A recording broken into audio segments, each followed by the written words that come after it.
et retour de mémoire.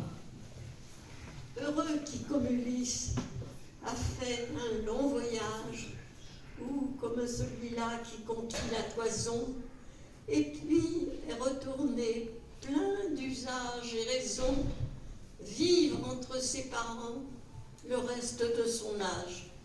C'est pas moi, ça. Tel Ulysse, chacun, un jour, un moment, remonte le temps inexorable et bondit tout à coup dans un espace depuis longtemps enfoui. Mais les mots d'aujourd'hui lui seront-ils fidèles? Les mots doivent être précieux et précis. C'est pourquoi ils sont redoutables et qu'ils font peur. On veut s'en servir pour nous servir, mais souvent on se sent trahi, à moins que leur trahison vienne de notre gaucherie.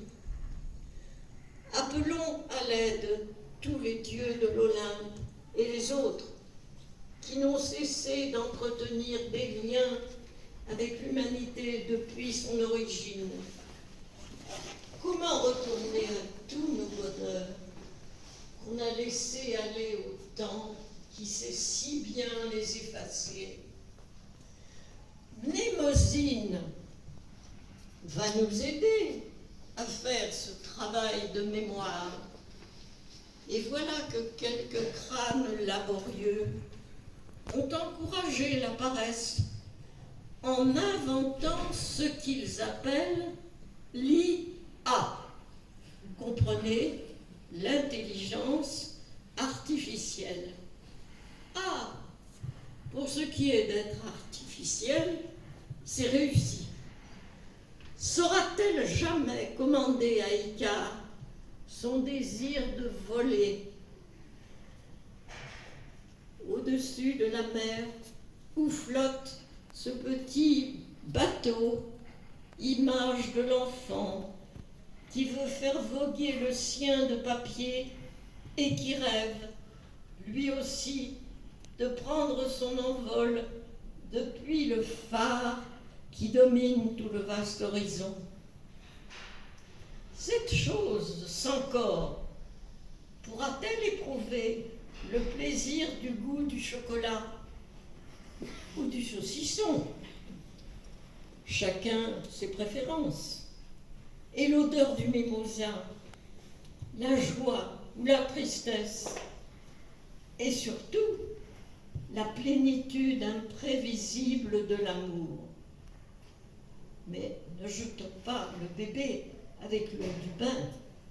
Cette invention est quand même à l'honneur du travail des hommes, surtout quand elle se met au service de leur noble tâche. Trêve d'intelligence artificielle.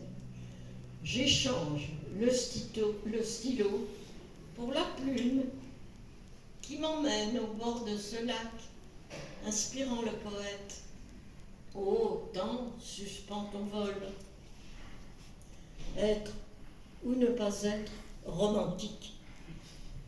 Est-ce une maladie, l'amour, comme disait le chanteur? Un microbe, un virus qui court, qui guette chacun à son tour et qui vous rend aveugle et sourd.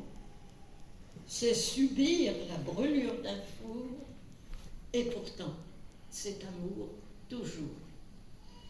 Laissez venir à vous ce doux mot qu'est amour.